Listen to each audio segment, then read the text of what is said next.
All right. Happy week 5, everybody. I hope everything's going good. This week's lesson deals with the first year of the Civil War. Really less concerned with battles per se in this presentation, and more with Civil War realities, advantages, disadvantages, strategies, navies, armies, these kinds of things, technologies. That's primarily what we'll deal with this week. So this should set us up for our broader discussion in coming weeks on the kind of evolution of the battle, and then, of course, the ultimate end of the war.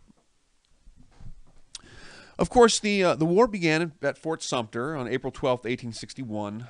After the raid on Fort Sumter, when it became clear that Lincoln would expect all Union states, including southern states like Virginia, to provide support and service in bringing the rebellious Deep South states back into the Union. Once that became apparent, for the last 4 states to secede, North Carolina, Tennessee, Virginia, and Arkansas did so. And of course, after that declaration, Lincoln had to go to great lengths at the beginning of the war to keep the 4 non-seceded border states in the Union: Arkansas, Kentucky, Maryland, and Delaware. And he went to great lengths to do that, to maintain those states in the Union. But before Fort Sumter, Lincoln did not have a lot of options because there was, of course, the Crittenden's Compromise that was offered. But even though Crittenden's Compromise was not something that Lincoln could have accepted either, Crittenden's Compromise was not something that the Deep South states were willing to accept.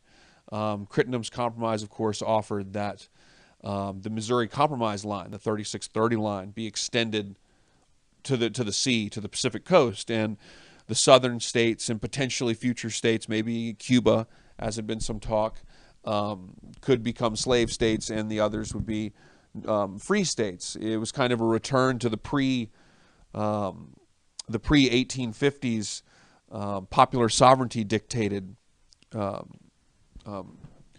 way of dealing with the slave issue.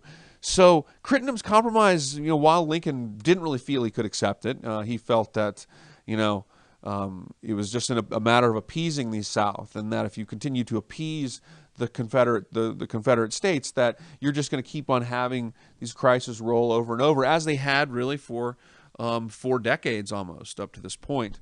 But the thing about it is that the Deep South states were adamant that they had no intention of negotiating a return back to the Union. In 1861, they had seceded, and they were ready to stand by their secession.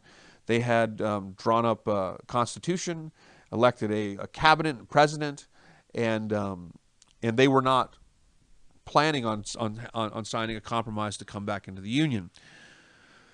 Of course, Lincoln's options, one might say, well, what are Lincoln's options here? Well, he really has 2 options.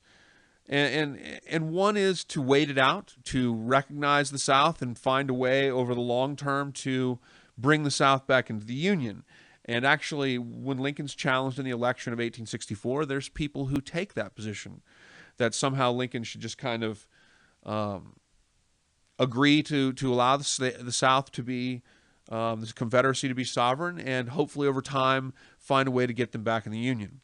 Of course, Lincoln does not want that route because, of course, if you recognize them, it's much more likely that the divide would become permanent. And Lincoln felt strongly that the Union had to be restored, that it was in the best interest of the country, economically and as a world power, if it remained united. And I think we would all agree that he was right about that. So then the other option is to find a way to maintain a balance that could keep border states within the Union and exert a slow pressure on the South to bring them back into the Union. And of course, the first focal point was Fort Sumter, and Fort Sumter was designed really as a diplomatic game for Lincoln, a diplomatic trick, if you will, or maybe not a trick, but a diplomatic maneuver by Lincoln. Lincoln at Fort Sumter, of course, basically says to General Beauregard, who is the commanding force who's going to siege Anderson's troops at Fort Sumter. He effectively says to the Southern leadership and Jefferson Davis that I'm going to resupply my troops at the fort with humanitarian supplies. And what Lincoln knew is that he knew that if the South attacked, which they do, of course, that it makes the South look like the aggressor, and then it justifies Lincoln taking more aggressive actions on the Confederacy. If the Confederacy allowed the resupply operation, then it somehow lessened the legitimacy of the Confederacy. Of course, the Confederacy is going to decide to attack, and actually there was one small vocal opponent to the Confederate attack, and that was Secretary of State Toombs. The Secretary of State in the Confederacy said, you should not attack, because if you attack, you're going to give the justification to the North, and you're going to create a war, basically. And, of course, that is what ultimately occurred.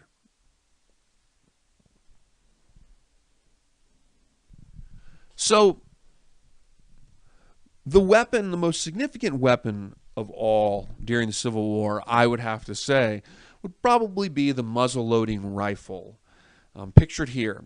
And particularly because rifling technology, when coupled with the advent of a different kind of projectile, the mini ball, pictured here, proved to be far more deadly in warfare, because the rifle is more accurate over a longer range than the weapons that were used prior. And the weapons that were used prior would be smoothbore muskets, the types of weapons that were used in the American Revolution, for example. A smoothbore musket, which would fire a large ball, was very inaccurate over long ranges. And so traditional battlefield techniques were you fired infantry volleys at close range and at the command of your officer. The rifle, however, rifles have grooves on the inside of the barrel, and the mini balls, you see the grooves on the base of the mini ball. The mini ball was designed, and these were percussion-capped weapons, if anybody's interested in that kind of thing, but the mini ball was designed to expand at the base, and that would cause it to grip into the grooves in the rifle, which would spin it out, and it would come out of the rifle at a much, much greater velocity, which made it more accurate over a longer range. Now, there were other kinds of weapons used in the war, of course, sidearms for officers, and the Confederacy, by and large, had a more diverse array of firearms. You would see more shotguns and that kind of thing in the Confederate units. There were some breech-loading rifles as well, but by and large, whether Union or Confederate, a muzzle-loading rifle of the nature pictured here is what you would see. And that rifle was incredibly devastating, incredibly significant for the devastating nature of this war. The American Civil War is unprecedented in the scale of death. Battles like Shiloh Church, you see 10,000 people die. Some major Civil War battles last days. The Battle of Gettysburg lasted 3 days. And casualties could be well into the thousands, with fields of battle strewn with the dead and dying. Artillery during the Civil War also was at a highly advanced stage for this time period. Artillery, was not new during the Civil War, but during the Civil War you see a more diverse array in the evolution of artillery technology. You saw explosive shells, some explosive shells that were designed to explode over top of soldiers, thus raining shrapnel down on the enemy ranks. You had mortar-style artillery that was used in sieges. You had canister shot. And canister shot or grape shot is certainly one of the most frightening ones to think of. The canister shot or the grape shot was used particularly when trying to fend off an infantry charge. And the canister shot basically was a blast out of the cannon that shot shrapnel, little pieces of metal and these types of things, rocks even, that would be blasted against the attacking infantry with the hope of breaking up an infantry charge. The Civil War really sees a lot of older techniques in warfare come into usage with new technologies. And because of this is one of the factors why the war is so deadly. Many of the forces in the war still fought on command of an officer at times. You oftentimes had battles in which troops fought rather close together. And in fact, the closeness of the quarters fighting coupled with the rifle could actually have a negative impact on the offensive unit's artillery, because artillery during an offensive might come into contact with the defensive forces at such a range where riflemen could pick off artillery units. So a lot of times the artillery was best used, in some cases, not all, but best used in a defensive format. You had cavalry that was used during the Civil War, but cavalry a lot of times in the Civil War was used a little bit differently. And some of the great cavalry officers, Jeb Stuart, of course, for the Confederacy. George Armstrong Custer was actually one of the great cavalry officers for the Union. And cavalry was often used to outflank an enemy opponent by using your speed. Famously, during the Peninsula Campaign in the early period of the war, during the so-called 7 Days Battle, Jeb Stuart famously rode all the way around the perimeter of General George B. McClellan's troops, thus confusing them and causing great problems for the Union in that battle, which wound up being one of Lee's great victories. But cavalry was also a little bit different. Generally speaking, the cavalry during the during the Civil War, the cavalry did not fight on horseback. They rarely would have gone into an engagement riding on their horses. You would have been a much greater target for the now much more accurate rifles if you had done that. And so the cavalry actually used to, after conducting maybe a flanking operation, for example, the cavalry would dismount and then fight more as an irregular infantry unit. In addition to this, you also do not just have more traditional infantry engagements with volleys and commands from officers and that kind of thing. You also had skirmishes. Skirmishes were when you had units that were positioned on the flanks or towards the front or even the rear of a battle, and in a skirmish, soldiers fired at will. And these were smaller groups that would skirmish in some of the peripheral areas of a battle.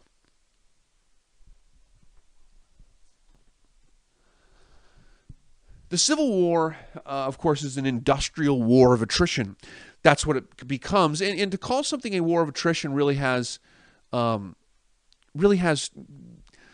of two meanings. The basic meaning of a war of attrition is it's a war that is determined by who can last the most, who can accept the greater cost. That's generally what a war of attrition is. But oftentimes we take that to assume that the only side that can fight a war of attrition are the ones who have the most people and the most resources and that kind of thing. And certainly that often is the case. But the Confederacy also considered fighting a style of attrition warfare, which meant basically fighting defensively long enough to outlast the enemy, the Union in this case's desire to wage the war. And the Confederacy, as McPherson in your book notes, the Confederacy sort of did a hybrid of offensive war and defensive attrition war, where, of course, Lee would launch multiple attacks into Union territory with the hope, two major invasions into Union territory, with the hope of securing a major treaty agreement, but they also fought a war that was designed to be defensive and was designed to hold out long enough to which the Union would give in because it would have accepted that the cost was too great. Of course, that does not occur. So they fought kind of a hybrid war of attrition. But for the North, it was also a war of attrition. For the North, this war becomes basically a war that is won largely because of the North's overwhelming population, resources, and industrial capacity. The North had a much greater industrial capacity than the South. And they also had a much greater population, and they had a lot of officers. They had more officers than the South did.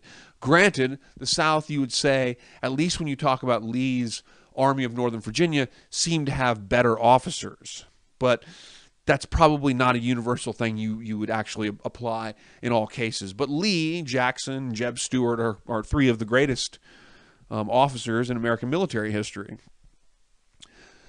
There's a lot of new technologies in this war. Of course, we mentioned the artillery technology with cannons and mortar artillery and explosive shells, the rifle. Of course, it's also a conflict of ironclads. Ironclads were these armor-plated ships, and they were a precursor to the future of naval war. These were steam-powered vessels, ships like the CSS Virginia, for example. And they were originally designed, as I'll mention a little bit later in this presentation, originally designed to break the Union blockade. But the North actually ultimately produces more than the South. Medicine is highly antiquated at this time. There's no antiseptics. Infection was a rampant problem. Nearly 20% of wounded soldiers died of infection. It's a huge problem. There are some painkillers. There is morphine and chloroform, but oftentimes it wasn't available. And so in some cases, a soldier would have to bite the bullet if they had to receive an amputation. Because the mini ball and these types of weapons were high caliber, if you received a wound in the leg or the arm in a limb, it would often shatter a bone, which meant you would need to have it amputated. Amputations were obviously very, very difficult things to endure if you didn't have something like chloroform or morphine available. And the surgeons often looked like butchers at this time, and there were generally piles of limbs in some cases and white coats covered in blood. They used to reuse the same bandages. They'd wash them off and reuse them. They didn't have an understanding of infection and these types of things at this time.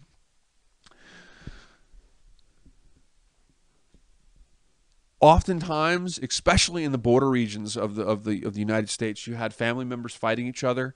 Family members from Virginia fought other family members from North Carolina and Virginia and Tennessee, particularly in the border areas, Kentucky, Missouri, Virginia, these areas, North Carolina, Tennessee, you saw a lot of people fighting one way or the other. And so you had family members fighting family members often. The so-called mountain whites, which were these kind of Appalachia hillbillies, if you will. That's where the term hillbilly comes from. And many of them actually helped West Virginia form its own northern Union-oriented state during the war. But some 50,000 of them fought for the Union, despite the fact that many of them were either part of Virginia or Tennessee.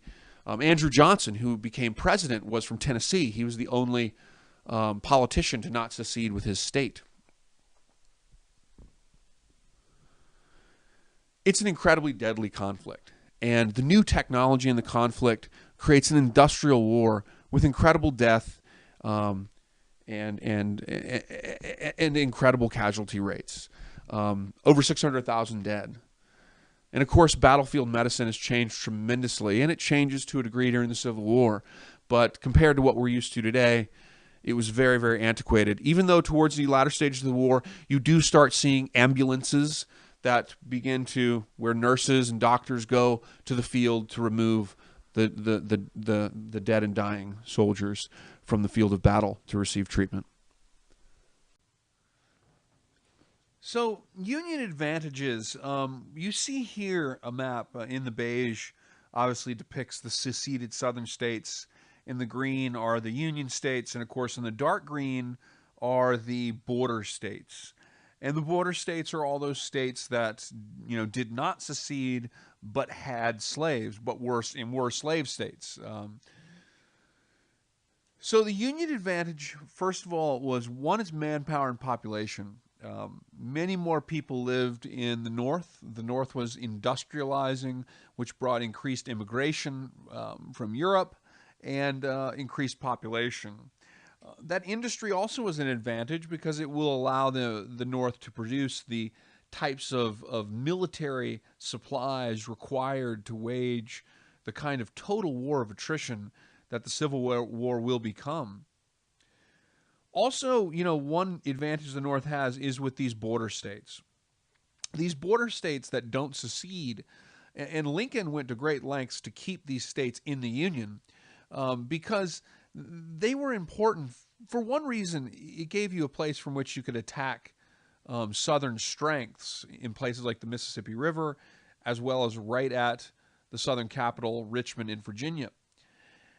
However, you also have issues in these states as in regarding railroad lines, but not only railroad lines. I mean, when you think about Maryland, I mean, if Maryland had seceded, the capital, Washington D.C., would have been basically it would have been surrounded by Confederate states, and so it was really important to keep those border states in. And by keeping the border states in, that certainly served an advantage to the Union. The Union has a naval advantage as well. And has a wealth advantage, some 3/4 of the nation's wealth. Also, Abraham Lincoln, an exceptional leader in the executive office, and the fact that the North has a stable and established government. That's a big advantage for the North because the South is forming a government while it's fighting a war, basically. The North has a government that can carry out important things that are necessary for the conduct of the war. Things like declaring a blockade, raising an army. Lincoln suspended the writ of habeas corpus as well. Writ of habeas corpus, of course, is the constitutional right for you to be, free from being imprisoned without charge, basically. It was suspended in these border states, and Lincoln had Southern conspirators arrested, which was needed to keep some of those border states like Maryland from revolting and seceding themselves. Also, the power of the president to suspend free press and these types of things in these border areas. I know those sound like controversial types of actions, but we have to remember that the border states were integral from a standpoint of strategy. And the populations were somewhat divided in those areas, and it was really important that you keep those states from revolting and falling out of the Union. Of course, the Confederacy military leadership pictured here: Robert E. Lee, also, of course, Stonewall Jackson, Jeb Stuart. The South had some exceptional leaders, particularly military leaders. I mean, their political leaders were actually bad, like Jefferson Davis. But military leaders, and it wasn't, and your book mentions this, that it's not to say that they had this massive advantage over the North in terms of all the Southern leaders were somehow good and the Northern leaders weren't.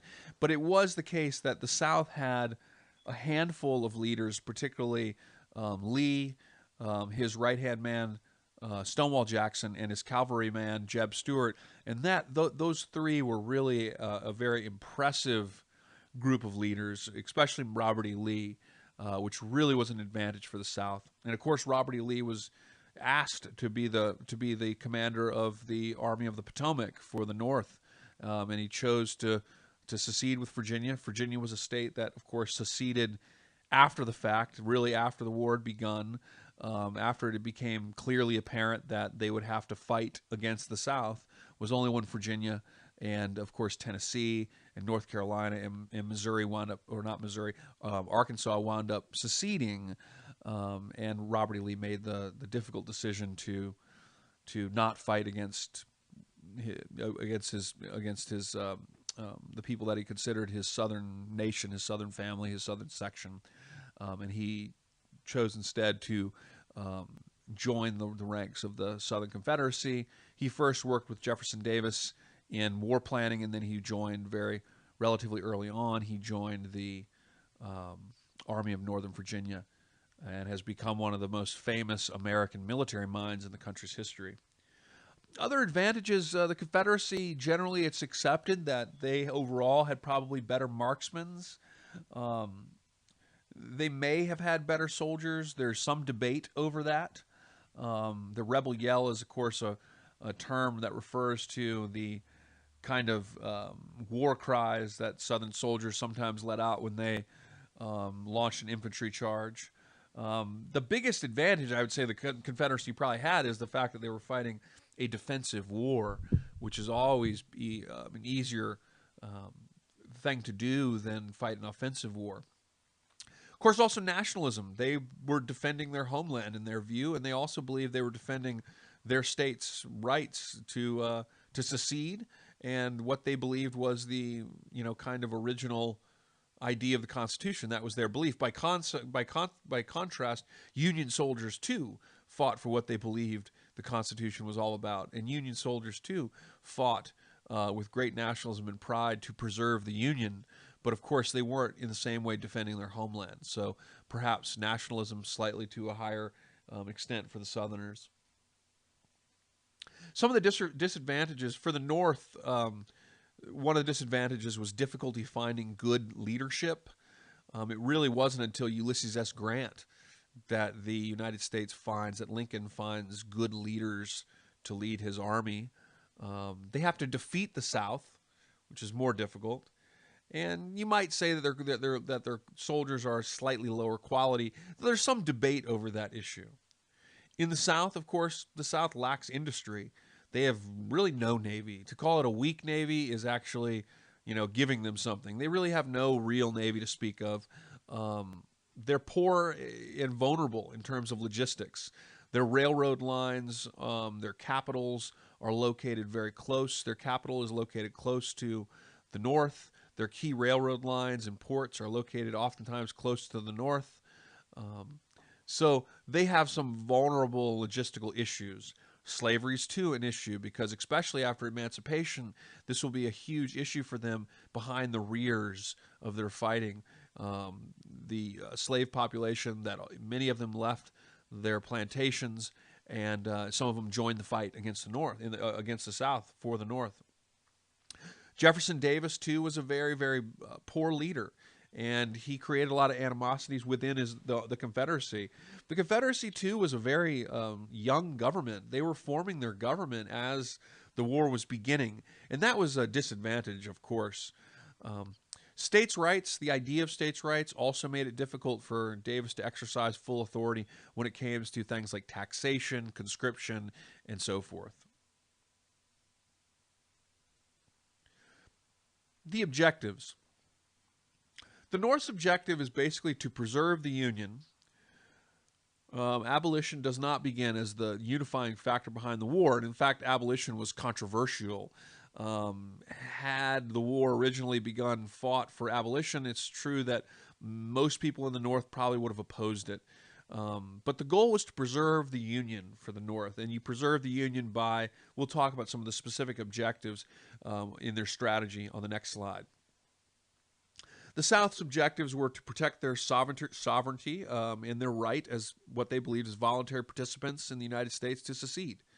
Their primary goal was to protect the sovereignty of the Confederate States. The strategy for the South, so how do you win the war for the South?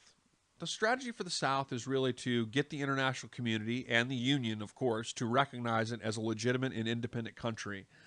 They believed they could do this first by catering to European powers. The British offered some kind of I guess, pseudo-assistance to the South. The British didn't openly and directly assist the South, but there were the construction of some commerce raiders like the Alabama that actually captured quite a few U.S. merchant ships. Though after the Battle of Antietam, you will see Lord Palmerston exercise restraint over this issue as they will decide not to recognize the South. The French, too, overthrew the Mexican government and put the Austrian Archduke Maximilian in power in Mexico. Sorry for that typo. In 1863. So there was an international interest in the conflict, and the South did appeal to the international powers. And one of their goals was to get the international community to recognize it, and through that, encourage them to help them in the war and encourage them to force the Union to recognize them. The key thing in the actual fighting of the war for the South was that they sought to win major victories. Threaten the capital, Washington, D.C., or major cities in the North, and force Washington to sign a treaty by winning major victories, potentially major victories on northern soil near the capital or in the capital. By contrast, the Union strategy, which was embodied really in what's called the Anaconda Plan, was on one side to blockade the South, to embargo them, so make it impossible for them to carry out the war. and to take the southern capital of Richmond. Initially, there was a great intent on the North to avoid civilian killing, avoid the population. Later, however, as the war develops into kind of a total war of attrition, there's also total war on the southern population, which was directed through emancipation in the southern states, destruction of farms, and of course, the most infamous case being Sherman's March to the Sea. And this happens as the war becomes more of a total war of attrition. Excuse me. Both the North and the South used conscription, the draft. The vast majority of Union troops were volunteers. The draft was largely used to encourage volunteers. There was some opposition to the draft, and there were some draft riots. There was also in both the North and the South, you could purchase an exemption to the draft and purchase exemption to military service. There's deserters on both sides. And by and large, in the South, conscription placed a much greater demand on the populace, as it was a smaller population, and it was more difficult for the South, which was substantially outnumbered militarily. It was more difficult for them to carry on through a long-term war. And so you saw conscription in 1862 for all those able-bodied men, 17 to 50.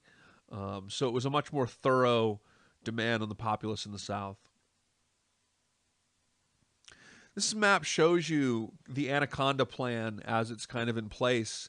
You can see the dark purple in the southern areas that goes down to New Orleans, which is the result of important victories like the Battle of Shiloh Church in 1862. And of course, the dotted line indicates the areas where which the blockade would have been placed around the South. And so the South is blockaded, and over the long run, this is going to be a key factor in depriving the South the ability to make war and ultimately forcing the South to succumb. So the war, particularly in the last 2 years, becomes increasingly dominated by the naval war, at least the realities inside the Confederacy. And what I mean by that is the naval war, the naval blockade of the South by 63, 64, and of course 65 really increasingly came to damage the Southern economy and of course the supply of the Southern soldiers. The blockade, of course, was very difficult. In this cartoon, it's a political cartoon. Here it depicts Winfield Scott's it depicts Winfield Scott's Anaconda Plan. This is it's obviously an artistic rendition of the plan to use a blockade to surround the South, cut them off, undermine their economy, undermine the ability of them to make war, and use that as a way to ultimately bring them to their knees and surrender. The U.S. had the Union or the United States had a very small navy at the outset of the war.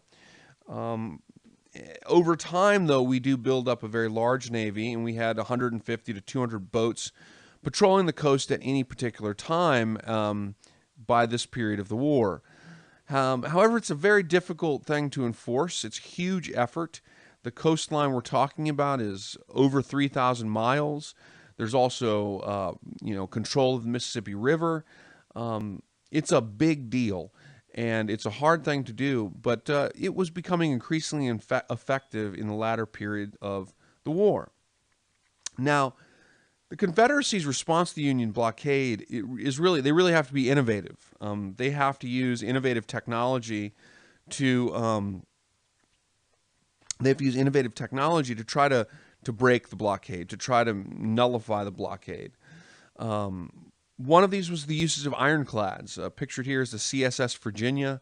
Some ironclads had iron hulls. Lots of ironclads were wooden ships that were fitted out with iron plates. The ironclad was designed to be used to break blockades held by less fortified wooden ships. And of course, the CSS Virginia had sunk a couple of ships in its inaugural missions in the Chesapeake Bay area, trying to break the blockade. Of course, the Union built ironclads too, and the USS Monitor, one of the most famous.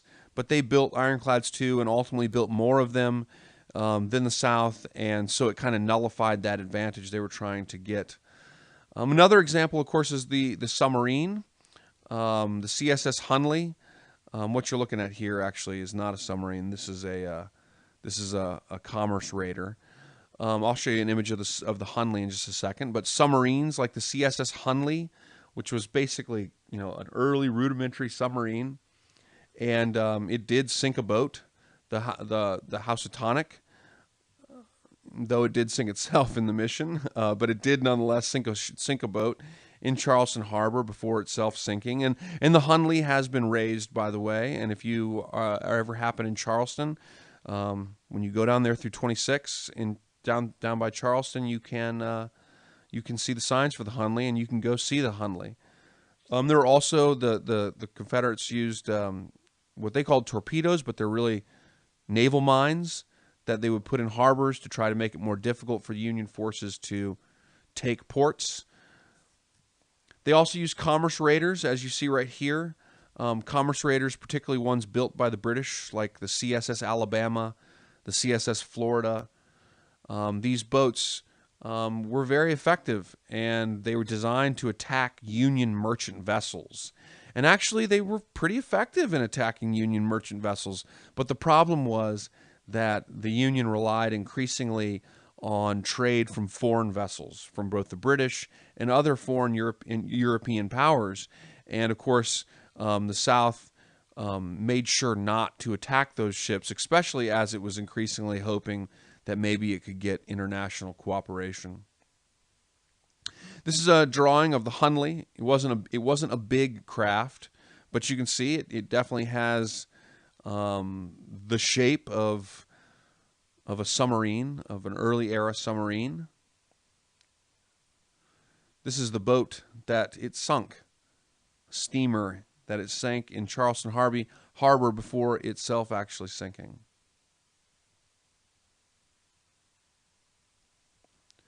This is an image, well, not an image, it's a painting, obviously, of the Battle of Mobile Bay. And I like this because it shows, the technologies, the two technologies kind of coming in together, where you see ironclad steamers. These are steam-powered vessels, ironclad vessels fighting steam-powered wooden ships. You can kind of see masted vessels there coming up against these steam-powered ironclads, this new technology, this technology of the future in some respects of naval warfare.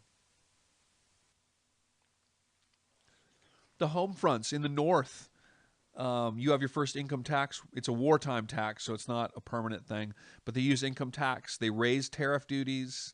They print greenbacks, meaning currency that wasn't supported by gold or silver. There's bond sales. They establish a national bank. And in the North, there's also, for some, a wartime prosperity boom. It created the first real millionaire class in the North. You had the development of sewing machines, which created the uniforms for the soldiers. It's during this time that you actually have the development of traditionally what we think of as clothes sizes. It's also in the North in 1859. We have the development of oil. We have discovery of oil in Pennsylvania, so-called Drake's Folly. There's a lot of women in industry during the war, just as you saw during World War II and other American conflicts like World War I. Nurses like Dorothy D., Clara Barton, Dr. Elizabeth Blackwell were revolutionary women in terms of developing improvements in sanitary conditions in hospitals and assisting fallen soldiers on the battlefields. The Southern home front experienced increased taxes, the printing of bluebacks, similar to the greenbacks, which ultimately they experienced runaway inflation as a result of this. Towards the end of the war, the Southern economy really collapsed. They suffered import issues. There were difficulty in organizing things because of arguments over states' rights. There was a loss in wealth, and cotton production decreases profoundly. So The first true battle of the Civil War was the Battle of Manassas or Bull Run.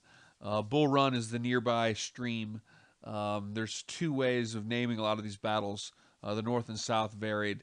One strategy was to name the battles after the nearest town, Manassas. The other, the nearest creek or river, Bull Run. The Battle of Manassas was designed to send General Irving McDowell with Union forces south to take ultimately the southern capital of Richmond, which was, of course, located, both of the capitals were located very close to each other. This was in July of 1861. The idea was that Irving McDowell, that his forces could advance and engage the southern commander Beauregard's forces, which were encamped at Manassas. If he could defeat Beauregard's force, the idea was he could then win a major victory and move on Richmond. No one ever expected the Vietnam War. Listen to me. No one ever expected the Civil War to become a long, drawn-out kind of battle of attrition. No one expected it to last as long as it did. No one expected it to ravage the South the way that it did. And no one expected it to take the cost in human lives that it did. And people mainly thought that there might be a few battles and then there would be a treaty and it would be over.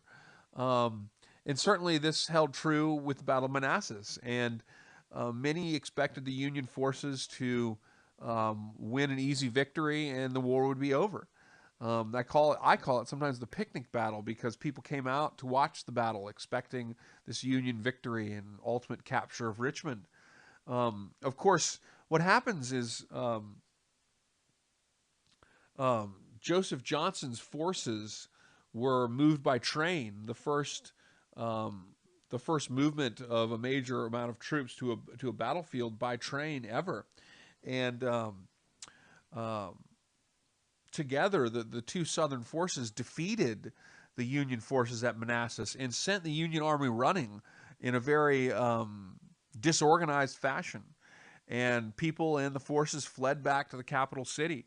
It was a absolutely crushing defeat and victory for Beauregard, even though the Southern forces were not together enough to actually pursue them to the capital. But it was a quick victory for the South, and it served as a wake-up call for the North, that there would be no quick victories, that there would be a need for a longer, more involved conflict. Before this, the people who went to serve with the Union were signed up for 3 months. After this, the Lincoln administration will learn that they have to conscript people for, or that they have to have people sign up for longer, generally a 3-year period. It also encouraged overconfidence from the South. In the South, there were increasing desertions after this, and enlistments dropped off as they kind of assumed that this war would be, more or less of an afterthought.